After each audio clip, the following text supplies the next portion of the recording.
Hi, Mystery Recap here. Today, I'm going to explain an American psychological thriller film called Sightless. Spoilers ahead. Watch out and take care.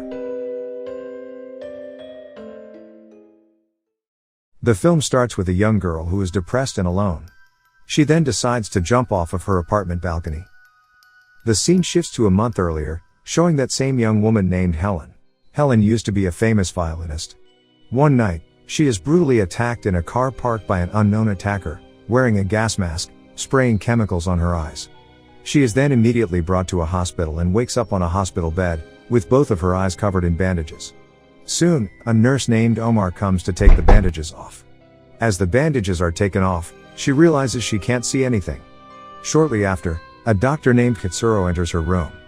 He explains that the chemicals she was exposed to left her optic nerve intact, but seared. In simple terms, the damage is irreversible, and she is now completely blind. Having lost her eyesight forever, Ellen is distraught and only reluctantly accepts her altered situation. Then, a detective named Bryce comes and asks her questions about the incident. She explains to Detective Bryce what she knows. A few moments later, Ellen talks to her brother, who is in Tokyo, on the phone. He tells her he has organized a hidden apartment close to the city center for her to live in, and a caretaker who specializes in helping people like her who are adjusting to their new lifestyle. The next day, Ellen wakes up in her new apartment and meets her new caretaker, Clayton. However, she has no memory of the trip home from the hospital, which Clayton explains away by saying that the drugs she is on are powerful. Clayton tells her that he is a professional caretaker, and he will assist Ellen in her daily activities and slowly assist her transition as a blind person. He will come to her place every day at 11 a.m. and leaves at 2 p.m. He adds that she is now in her new apartment on the 9th floor of the building, and he explains the layout of the apartment to Ellen. After Clayton leaves, Ellen tries to call her friend, Sasha, and her brother. But both of them do not pick up her calls. She feels so empty as she has neither family nor friends to talk to during this difficult period. The next day, Clayton brings Ellen a pet budgie in a cage. She asks him what color it is. Clayton tells her it's baby blue.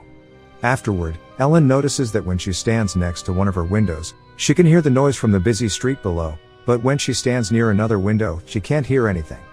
Clayton explains that the glass there is thicker, so she won't be able to hear anything. They both then talk to each other about their lives, slowly forming a close bond between them. Ellen then asks permission to touch Clayton's face, to which he agrees.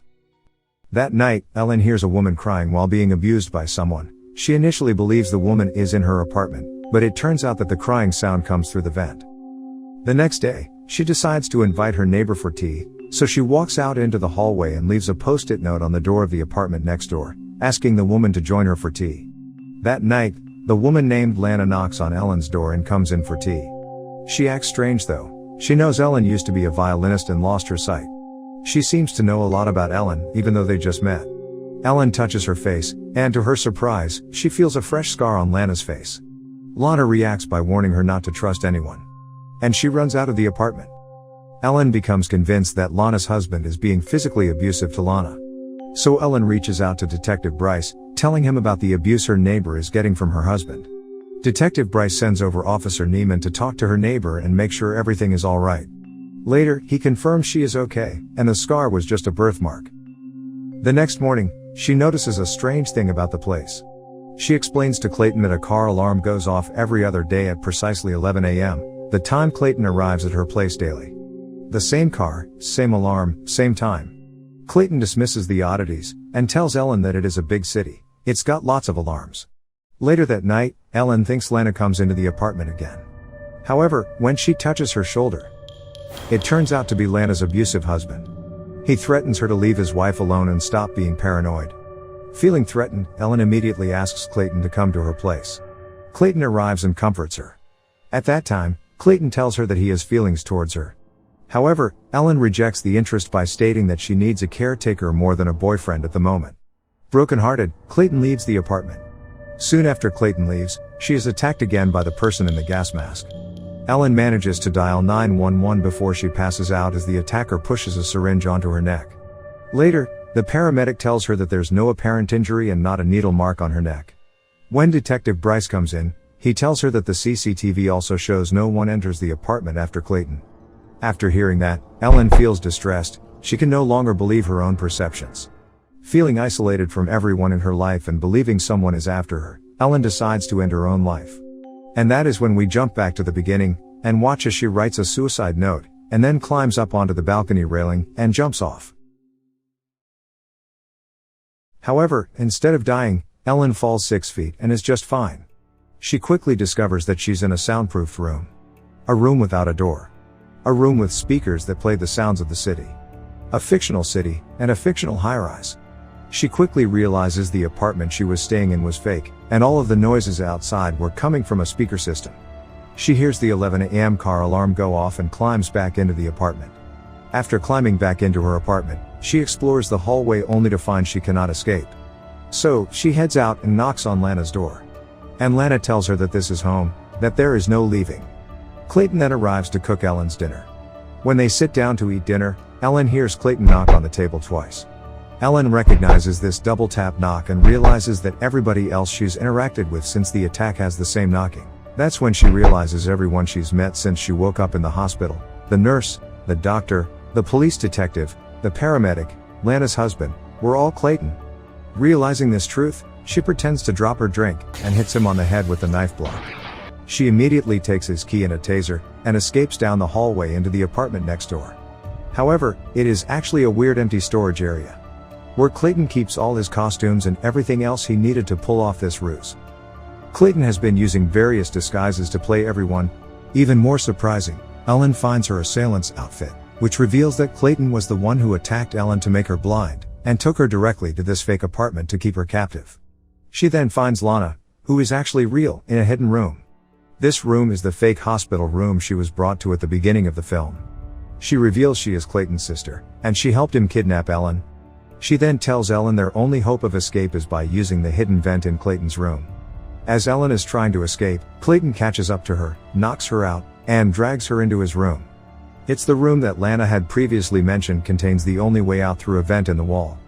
Ellen feels the air from the vent and realizes that she has yet another chance to escape. Clayton launches into a monologue explaining his actions. When he was a kid, his father had locked him and his sister, Lana, up in the basement, holding them captive for 3 years after their mother had died. The only way Clayton had survived was by making up characters in his head, giving them backstories, and pretending to be them. But what had truly saved him was the music that Lana played for them in the attic. The music he heard was Ellen's, who was a child prodigy violin player. He refers to her as his light in the dark. So now, he wanted to be the same for her. As he relays his story and motives, Ellen grabs a chance to decapacitate him with the taser and opens the vent, but discovers that it's too small for her to crawl through. Taped inside the vent, Ellen finds a small vial of the same substance that had blinded her. When Clayton comes around again, she sprays the substance in his eyes, effectively blinding him too. As Clayton writhes in pain, Lana arrives on the scene. Upon seeing Clayton disabled, she frees Ellen, sending her out into the real world. 6 months later, Ellen prepares to go on stage to the sound of an elated crowd. And that's how the movie ends. Now, for the explanation. When watching this movie, we may notice that Ellen is in every single scene from the very beginning to the very end. The reason for this is that this entire film is told from Ellen's perspective. Everything we see in this film is what Ellen assumes is there. We see what Ellen thinks she would be seeing. The only things we can trust as viewers is what Ellen hears and what Ellen touches. This is best signified by the bird at the beginning, which changes from green to blue as Clayton describes to Ellen that the bird is blue. If Ellen thinks the bird is blue, we see the bird as blue. This is why when anyone shows up in front of Ellen, we always see the person that Ellen assumes the person is. But once the person speaks or once Ellen touches them, we realize who they actually are, because Ellen is realizing who they actually are, and this perspective is used throughout the entire film. As we also see in the movie, Ellen has been trying to contact her best friend, but she hasn't been picking up or returning her calls. This is because Clayton has disconnected her from the outside world. Ellen's friends and family had no idea she was missing. No one had any clue where she was or what she was going through. As the movie comes to a close, Clayton explains to Ellen, he wants to be the light in the darkness for Ellen. Here, we can assume he blinded Ellen in hopes that she would be so helpless that she would need him. In this way, his character resembles someone with Munchausen by proxy, which is a mental health problem in which a caregiver makes up or causes an illness or injury in a person under his care. Clayton also explained to Ellen, he would also create various personalities while in the attic to have his own imaginary friends. He uses the talent he learned in the attic of playing multiple characters to fool Ellen into believing she is interacting with multiple characters. He even imitates the voice of Ellen's brother. In the end, the movie cuts to 6 months later, with Ellen back playing the violin on stage again. However, it isn't entirely clear if she has her sight or not. It could be that Clayton wasn't lying when he was pretending to be the doctor, who told her it was irreversible. However, since he was even lying about the color of the bird in her apartment, we might not even be able to trust him about this, and it's very possible she was only temporarily blind. That's my explanation for the movie Sightless. Subscribe for more videos like this, turn on notifications, and leave a like to help the channel out. Thank you for watching.